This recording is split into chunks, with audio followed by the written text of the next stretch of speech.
सदानन्दभाजम्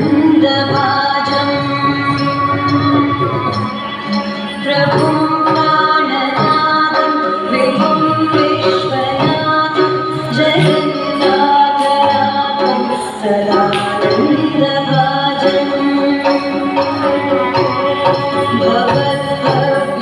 भवद्भव्यभूतेश्वरं भूतनाथं शिवं शङ्करं शम्भुमीशानमीडे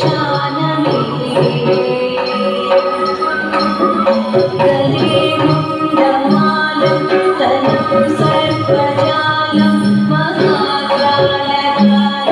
गणेशादिकालम्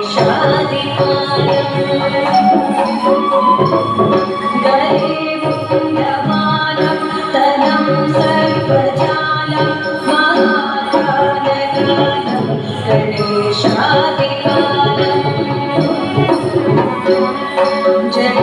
जटाजूटवन्को तरङ्गैर्विशालं शिवं शङ्करं शम्भुमीशानमीडे मुदामाकरं मण्डलं वन्दयन्तं प्रभामण्डलं भस्मभूषाकरन्तम् अनादिं व्यपादं महामोहमारं शिवं शङ्करं शम्भुमीशानमीडे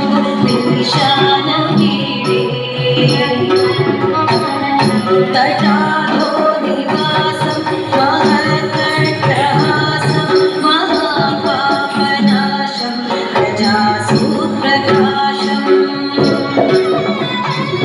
तटाधो निवासं महत्कण्ठहासं महापापनाशं प्रजासूप्रकाशम्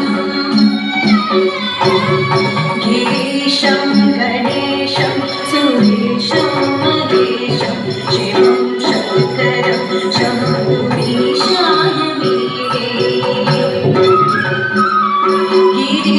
गिरीन्द्रात्मजासं गृहीतार्थदेहं गृहौ संस्थितं सर्वदा सन्नदेहम्